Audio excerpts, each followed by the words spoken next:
Welcome! This video presentation is brought to you by Credit Grid, your source for business credit knowledge.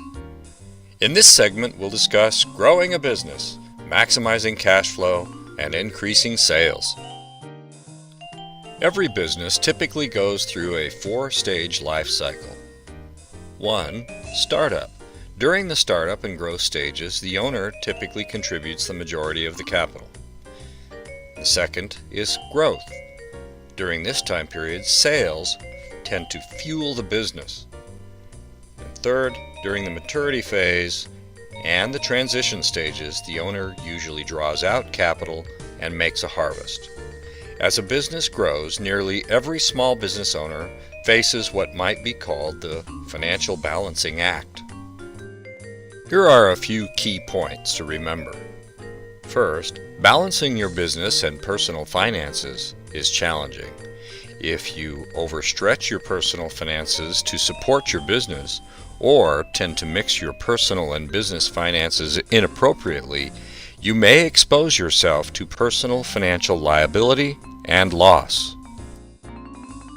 As you move along the business journey, remember that it always takes hard work and sacrifice to successfully establish and run your business.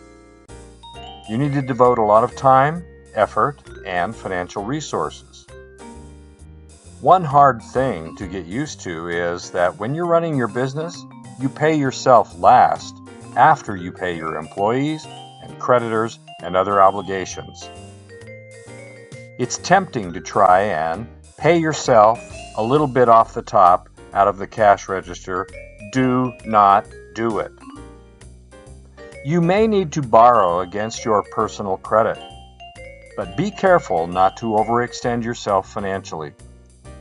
Stay in touch with the hopes and dreams that you had that got you into this business in the first place. But also be aware of the risks. You work to make your business generate positive cash flow. If you are profitable, the business can support you, but there's always a major risk. If you draw out too much income, it can limit your ability to grow. This may leave resources too low to handle challenges or downturns should they arise. So let's assume that you'll be successful.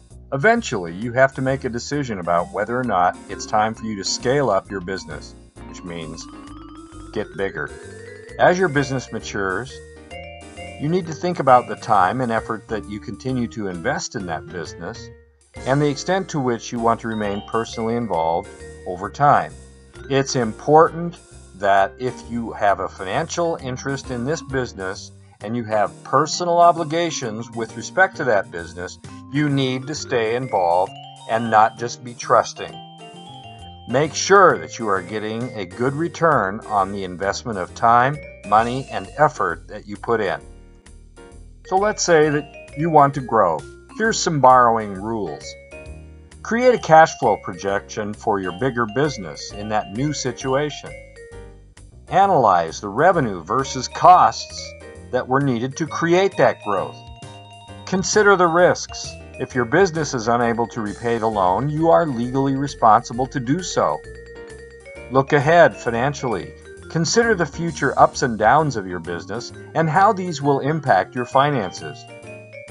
And finally, compare the profit margin with the interest rates. Remember, the gross profit margins earned with the borrowed money should be much higher than the interest rate paid. Don't borrow money at 5% and only earn 5% or less on your gross margins. Only borrow if you make profits from it. While it's important that you have a positive attitude about your business, don't be your own best cheerleader all the time. Make sure that you can sell what you make. Create a customer database. Make sure you can sell what you make at a profit. Research the market. Marketing increases costs, however, at the same time it increases sales. The point of marketing is not just to increase sales. Your objective is to increase profits. Let's review some marketing fundamentals. Everything a business does to gain customers, establish brand, and keep customers over time can be defined as marketing. Marketing is a critical element of any small business. If you don't have customers, you won't have a business. Tactics may include advertising, public relations, customer communications, special sale pricing, etc. Having a decent marketing strategy always starts with understanding your customers and their perspective. Customers, who they are, and what they're looking for.